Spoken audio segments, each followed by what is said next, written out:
இன்னைக்கு நான் ஒரு செடியை பற்றி உங்களுக்கெல்லாம் ஷேர் பண்ணணும்னு நினைக்கிறேன். அது என்ன செடின்னு தானே கேட்குறீங்க? வாங்க போகலாம். இங்கே பாருங்கள், இதோட பேர் தான் ஈஃபோபியா மில்லின் பேர்.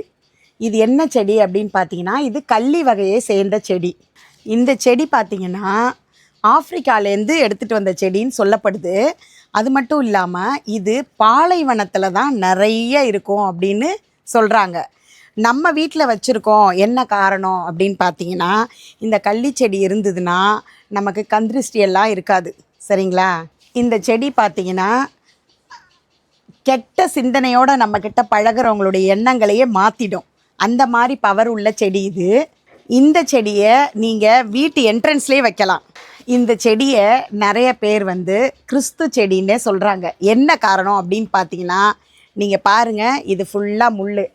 இயேசு கிறிஸ்து நல்ல நெத்தியில் ஃபுல்லாக தலை ஃபுல்லாக முள் கிரீடமாக சுற்றிருப்பாங்க. அந்த மாதிரி ஒரு செடின்னு சொல்கிறாங்க. இதோடைய அமைப்பு அந்த மாதிரி இருக்குது. கண்டிப்பாக சொல்கிறேன், ஒரு வீட்லேயும் இது ஒரு சின்ன செடியாக வளங்க. ஏன்னா நம்ம கூட இருக்கிறவங்க பழகிறவங்க எல்லாமே நல்லா பழகுவாங்க. ஆனால் எண்ணங்கள் சரியாக இருக்காது. அதெல்லாம் அந்த எதிர்மறையான எண்ணங்களை இது சரிசமமாக பயன்படுத்தி நமக்கு நல்லது மட்டுமே நடக்க செய்யும். இன்னொரு இம்பார்ட்டண்டான விஷயம் என்ன அப்படின்னு பார்த்தீங்கன்னா, இந்த செடிக்கு நம்ம தண்ணியே ஊற்ற வேண்டியது இல்லைங்க. என்ன காரணம் அப்படின்னு பார்த்தீங்கன்னா, பாலைவனத்தில் தான் இந்த செடி அதிகமாக இருக்குது. அதனால் அது தண்ணி நம்ம அதிகமாக ஊற்ற தேவையில்லை. வாரத்துக்கு ஒரு நாள் தண்ணி ஊற்றினா போதும்.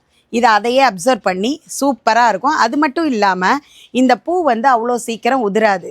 அதுலேயே ரொம்ப மாத காலமாக கூட இருக்கும். அது மட்டும் இல்லை, இதில் பல கலர்லாம் இருக்குது. எனக்கு இந்த கலர் பிடிச்சிருக்கு. உங்களுக்கு என்ன கலர் பிடிக்குதோ நீங்களே வாங்கிக்கலாம்.